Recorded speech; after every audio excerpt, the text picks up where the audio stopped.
കൃഷ്ണായ വാസുദേവായ ഹരയേ പരമാത്മനെ പ്രണതക്ലേശനാശായ ഗോവിന്ദായ നമോ നമ.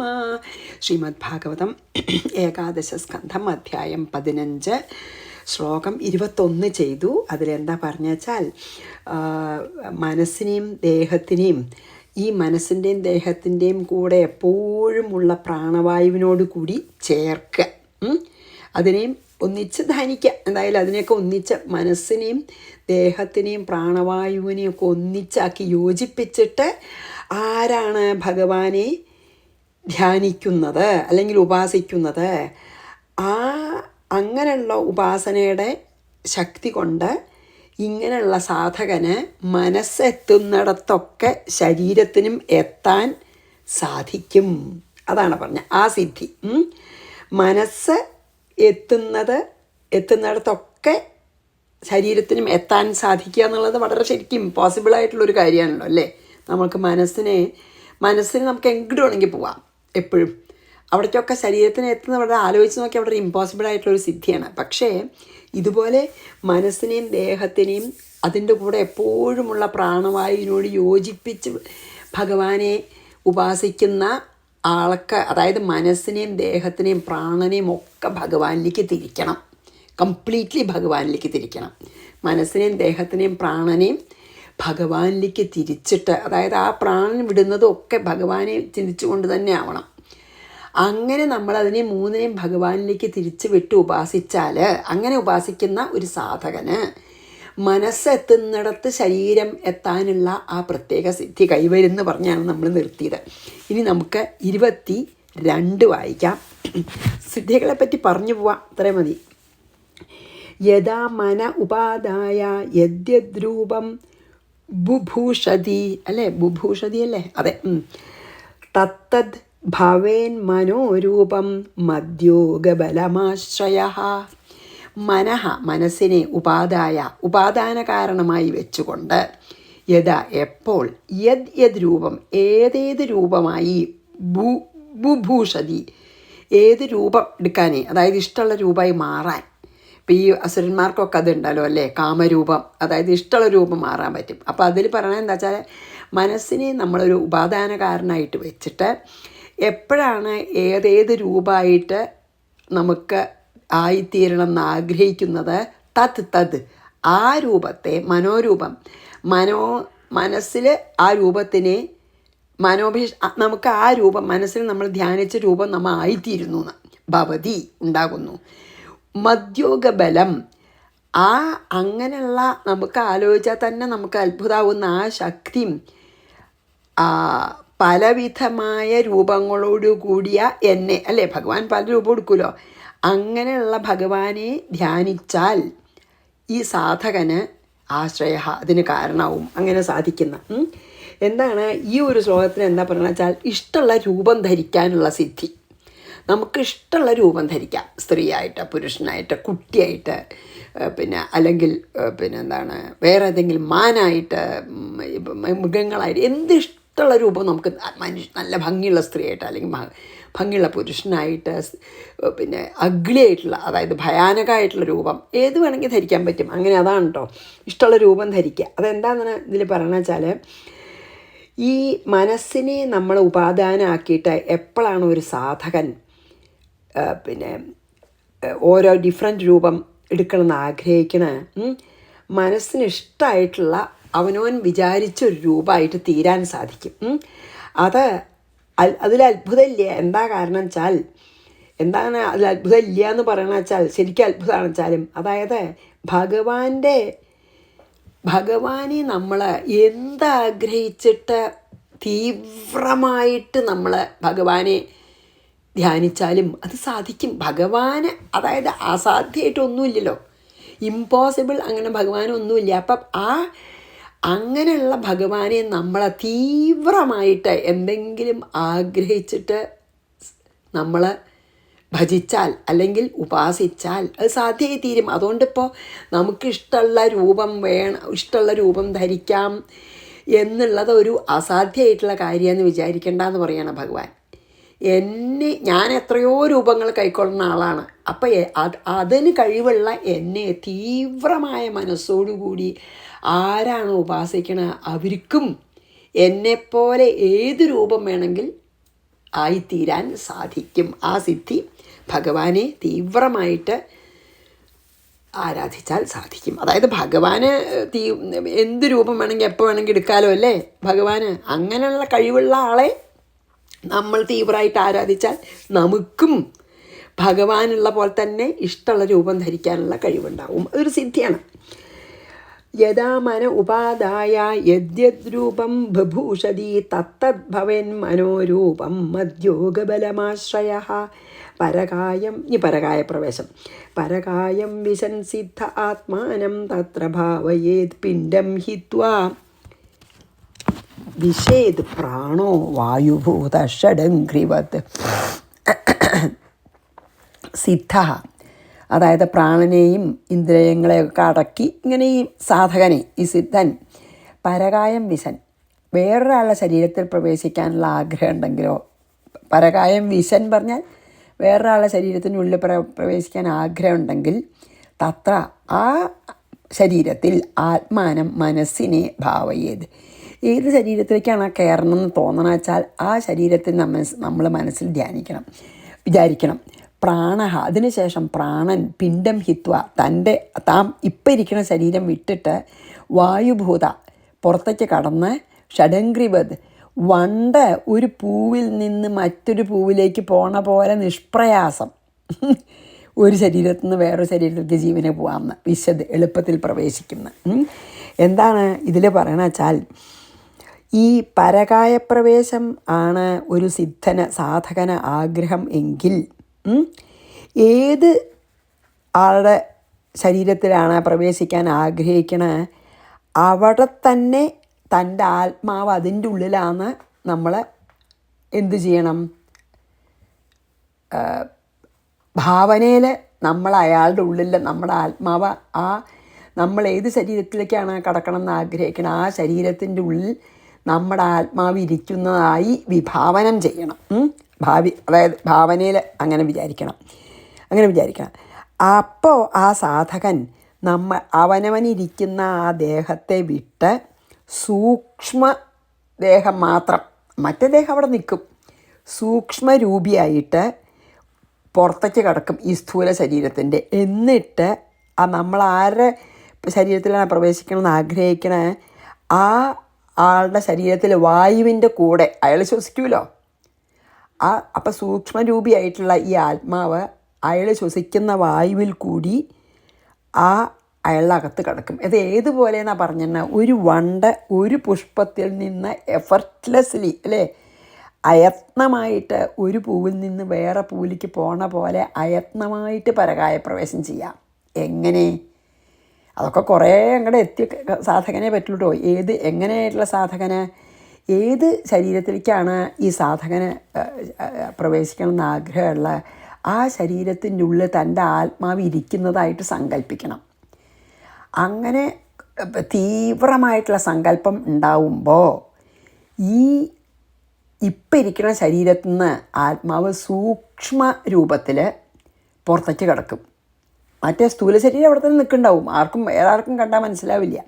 സൂക്ഷ്മരൂപത്തിൽ പുറത്ത് കടന്ന് മറ്റേ ശരീരം ശ്വസിക്കണ വായുവിൽ കൂടി അകത്ത് കടന്ന് ആ ആളുടെ അകത്ത് ആത്മാവായിട്ട് പ്രകാശിക്കാം. അപ്പോൾ അങ്ങനെയാണ് പരകായ പ്രവേശം സാധിക്കണമെന്ന്. അത് ഏതുപോലെയാണ് ഒരു വണ്ട് ഒരു പുഷ്പത്തിൽ നിന്ന് വേറൊരു പുഷ്പത്തിലേക്ക് പോകുന്ന പോലെ വിഷമം കൂടാതെ വേറൊരു ശരീരത്തിലേക്ക് ഒരു സിദ്ധന് പ്രവേശിക്കാം. എങ്ങനെയായാൽ അത്രയ്ക്ക് തീവ്രമായിട്ട് നമ്മുടെ ആത്മാവായുള്ള ശരീരത്തിനുള്ളിലെന്ന് വിചാരിക്കണം കേട്ടോ. അത് സൂക്ഷ്മ ശരീരം കൊണ്ടാണ് യാത്ര ചെയ്യണത്, സ്ഥൂല ശരീരം കൊണ്ട് യാത്ര ചെയ്യാൻ പറ്റില്ല. ഇപ്പം എനിക്ക് വേറൊരാളകത്ത് കിടക്കണം വെച്ചാൽ എൻ്റെ ഈ ശരീരമായുള്ള അകത്തേക്ക് പറ്റില്ലല്ലോ. അപ്പോൾ സൂക്ഷ്മ രൂപത്തിൽ ആത്മാവ് പുറത്ത് വന്ന് അവർ കഴിക്കുന്ന അവർ ശ്വസിക്കുമല്ലോ അതിൻ്റെ ഉള്ളിൽ കൂടെ കാണാതെ അകത്ത് പോയിട്ട് പക്ഷേ ആ ശരീരം അനുഭവിക്കുന്നതൊക്കെ അനുഭവിക്കാൻ സാധിക്കും ഇവിടെ ഉള്ള ആത്മാവ്. അതാണ് പരകായ പ്രവേശം. ഇനി അടുത്തത് സ്വച്ഛന്ദവൃത്തിയാണ്. ഭീഷ്മരെ പോലെ മൃത്യു എപ്പോൾ വേണമെങ്കിൽ വരിക്കാം എന്നുള്ളത് കേട്ടോ. അത് വേറൊരു സിദ്ധിയാണ്. അപ്പം ഇനി 23 വായിച്ച് 24 വായിക്കാം. പരകായം വിശൻ സിദ്ധ ആത്മാനം തത്ര ഭാവയേൽ പിണ്ഡം ഹിത്വാ വിശേത് പ്രാണോ വായുഭൂത ഷഡംഘ്രിവദ്. ഷഡംഘ്രി പറഞ്ഞാൽ 6 കാലുള്ളത് വണ്ട്, ഈ ഒരു പൂന്ന് പേര്, അതാണ് ഷഡംഘ്രി. ഇനി അടുത്തത് എന്താ വെച്ചാൽ സ്വച്ഛന്ത മൃത്യു.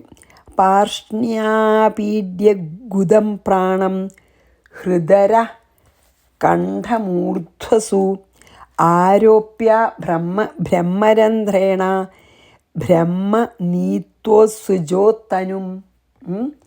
അതാണ് ഇതിപ്പോൾ അതാണ് പറയണത് 24. എന്താ അറിയോ, പാർഷ്ണ്യ, ഈ കാലിൻ്റെ എന്താ കുതികാല എന്നൊക്കെ പറയില്ലേ, എന്താ പറയുക അതിന്, കാലിൻ്റെ മടമ്പെന്ന് പറയും. ഞാൻ അവിടെ വള്ളുവനാട്ടിലത്തൊക്കെ ഭാഷ മടമ്പ പറയും. കുതികാലം എന്നൊക്കെ ഞാൻ പുസ്തകങ്ങളിൽ വായിച്ചിട്ടുണ്ട്. എന്തായാലും കാലിൻ്റെ മടമ്പോണ്ട് ഗുദം, നമ്മുടെ ആനസിലത്തെ ദ്വാരം ഉണ്ടല്ലോ, ആനസിൻ്റെ മലദ്വാരത്തിന് ആപീഡ്യ അടയ്ക്കുക. തൻ്റെ തന്നെ മടമ്പോണ്ട് മലദ്വാരത്തിനെ അടച്ച് പ്രാണൻ തന്നെയായ ആത്മാവിനെ, നമ്മുടെ ആത്മാവിനെ ഹൃദുരഹ കണ്ഠ ഊർധസു, ഹൃദയം മാറ്, അതായത് ഹൃദയം ഉള്ളിലാണ്, മാറ് കഴുത്ത് തല ഇവകളിൽ, ഹൃദുര കണ്ഠം ഊർധ്വസു, ഹൃദയം മാറ് കഴുത്ത് തല ഇവകളിൽ. ഹൃദുര എന്ന് പറഞ്ഞല്ലോ, അപ്പോൾ ഹൃദയവും ഒരു ഇതുമായി മാറുമായി, ഉരസ് മാറ, ഹൃദുര 2 ഹൃദയം മാറ് കഴുത്ത് തല ഇവകളിൽ ആത്മാവിനെ ആരോപ്യ, അതായത് മടമ്പ് കൊണ്ട് മലദ്വാരം അടച്ച് ആത്മാവ് തന്നെയായ പ്രാണനെ 4 ദിക്കിൽ ഹൃദയം മാറ് കഴുത്ത് തല ഇവകളിൽ ആരോപ്യ വെച്ചിട്ട്, അതിലാണെന്ന് സങ്കല്പിച്ചിട്ട്, ബ്രഹ്മരന്ധ്രം ഏറ്റവും തലയുടെ മുകളിലുള്ള, കുട്ടികൾക്കൊക്കെ തൊട്ടാൽ അങ്ങനെ ജനിച്ച ഉടനെ ഇങ്ങനെ നമ്മൾക്കിങ്ങനെ വളരെ സോഫ്റ്റായിട്ടുണ്ടാവില്ല, ആ ഭാഗമാണ് ബ്രഹ്മരന്ധ്രം വഴി ബ്രഹ്മത്തിങ്കൽ പ്രാപിപ്പിച്ച്, അപ്പം അത്ര അഡ്വാൻസ്ഡ് ആയിട്ടുള്ളവർക്കേ പറ്റുള്ളൂ കേട്ടോ, ബ്രഹ്മത്തിൽ യോജിപ്പിച്ച് തനും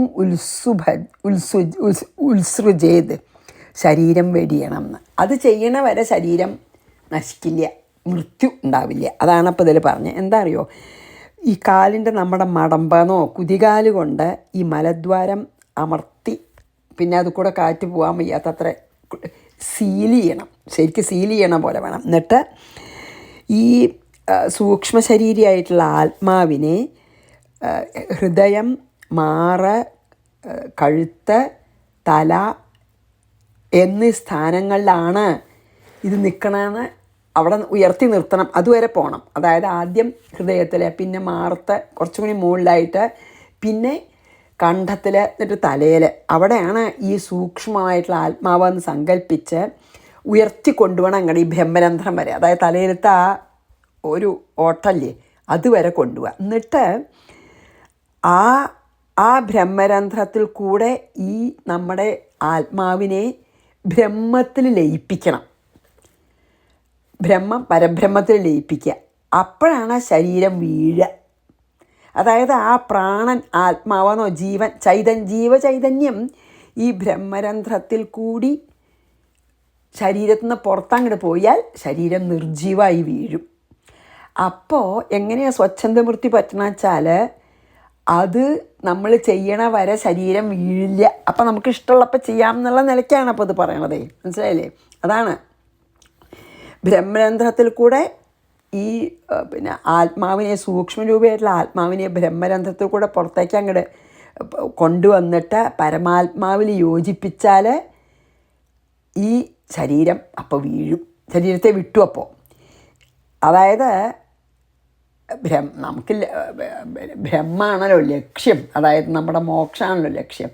അപ്പോൾ ഭീഷ്മരെ പോലുള്ളവർ ഇപ്പം മരിക്കണ്ട, ഉത്തരായണം വന്നിട്ടേ മരിക്കുള്ളൂ തീർച്ചയാക്കിയപ്പോൾ എന്ത് ചെയ്തു വെച്ചാൽ, ഈ പ്രാണനെ പോവാൻ സമ്മതിക്കാതിരിക്കാനുള്ള സിദ്ധിയുണ്ട്. അത്ര അഡ്വാൻസ്ഡാണ്. ഈ തപസ് ചെയ്തിട്ട് ഹീ ക്യാൻ ഡിസൈഡ്.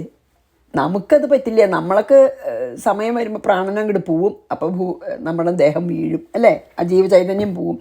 പക്ഷേ സിദ്ധന്മാർക്ക് ഈ ജീവചൈതന്യത്തിനെ അവർക്ക് ഈ ശരീരത്തിൽ ഇരിക്കണം എന്ന് തോന്നണോടത്തോളം കാലം ശരീരത്തിൽ വയ്ക്കാൻ പറ്റും. അതാണ് ഭീഷ്മർ ചെയ്തത്.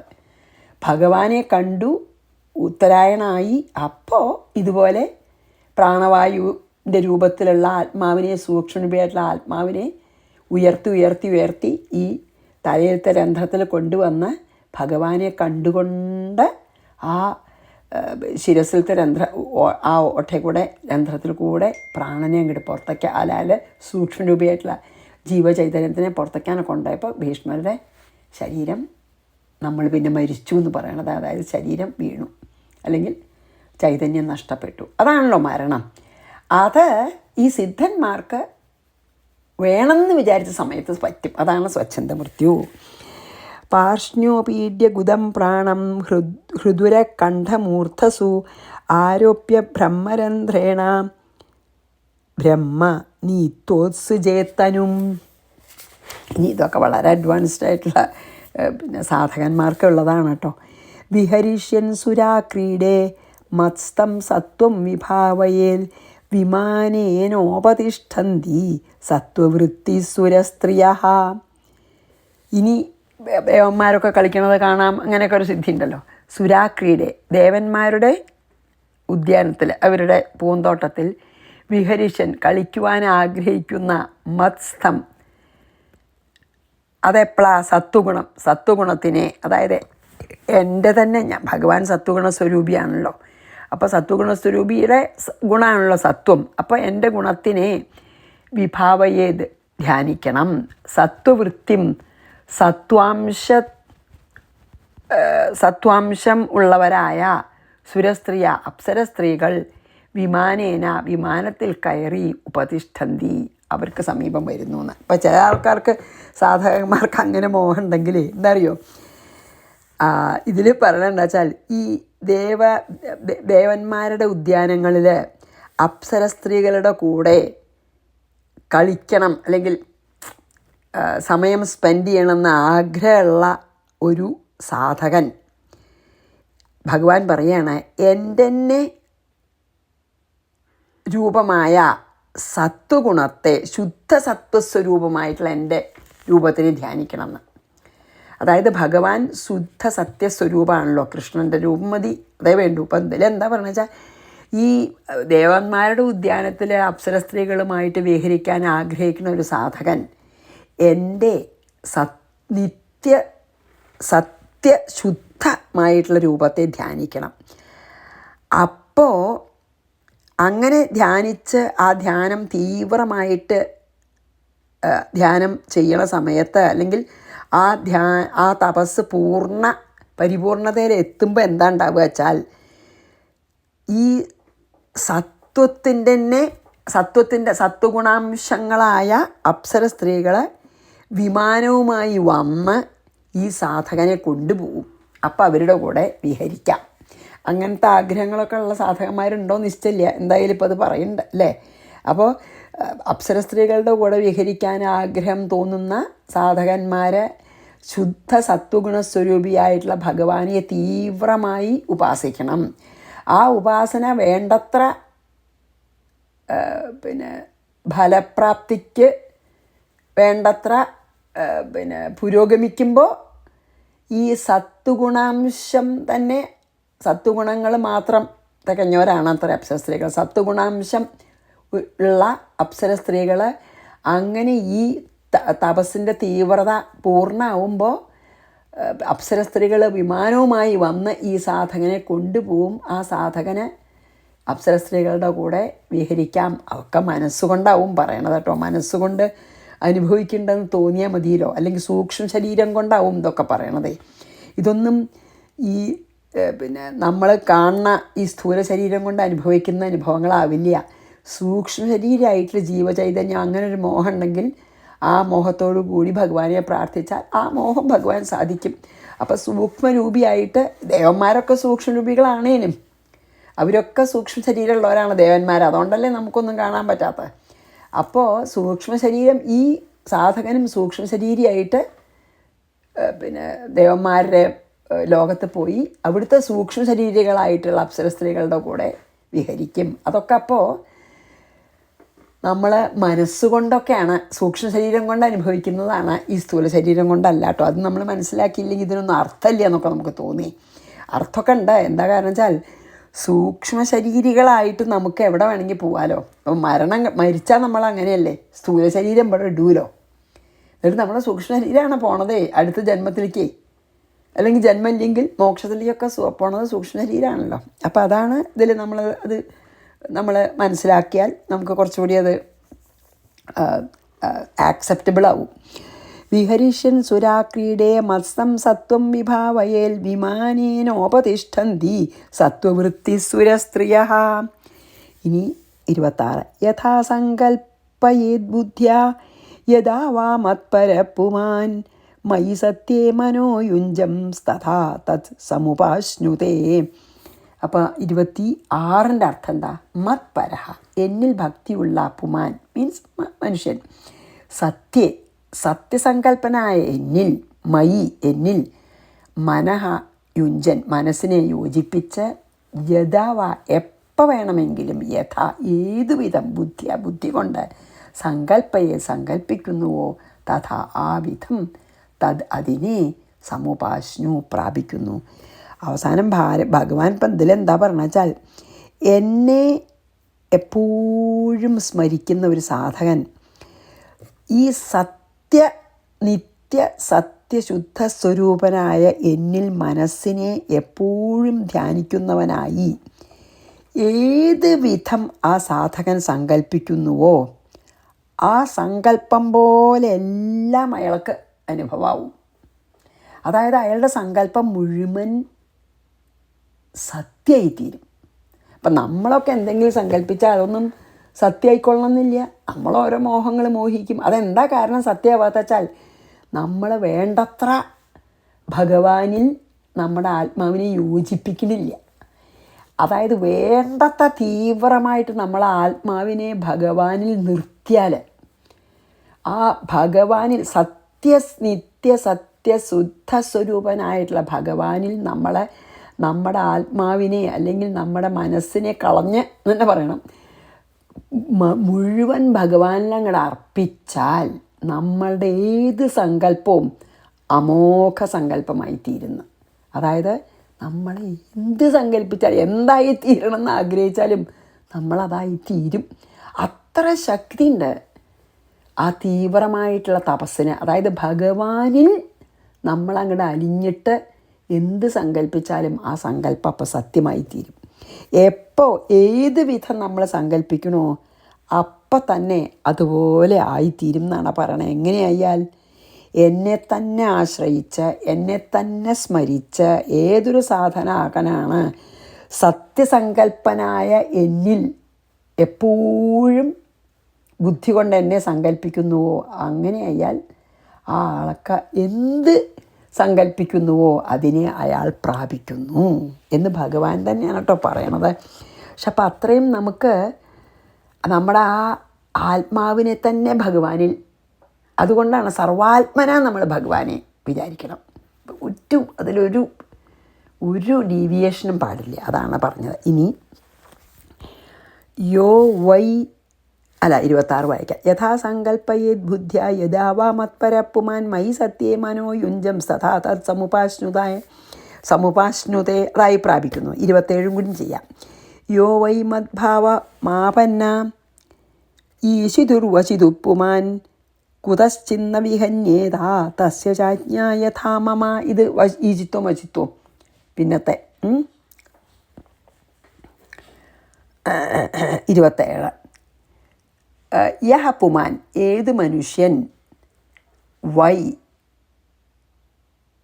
ഈശിതു സർവ നിയന്താവും, വശിതു മദ് അതായത് ഇഷ്ടം പോലെ ചെയ്യാൻ സ്വാതന്ത്ര്യവുമുള്ള എൻ്റെ, തസ്യ ആ സാധകന് യോഗ്യത, ആ സാധകന് എന്താണ്?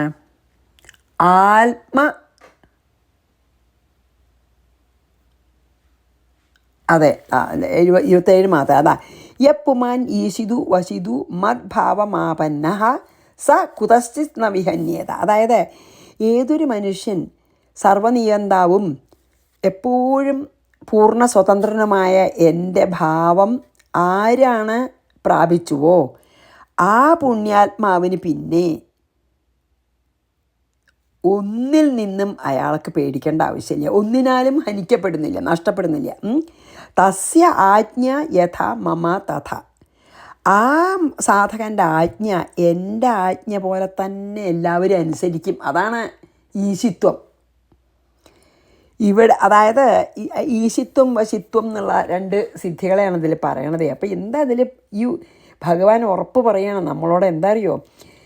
ഏതൊരു സാധകനാണ് എല്ലാവരുടെയും നിയന്താവും എപ്പോഴും സ്വതന്ത്രനും സർവദാ സ്വതന്ത്രനുമായ എൻ്റെ ഭാവം തന്നെ പ്രാപിക്കണത്, അതായത് എന്നിൽ തന്നെ അയാൾ ആ അത്ര സാധന ചെയ്ത് ഞാൻ തന്നെ ആയി തീരുകയാണെന്ന് പറയണം ഭഗവാൻ.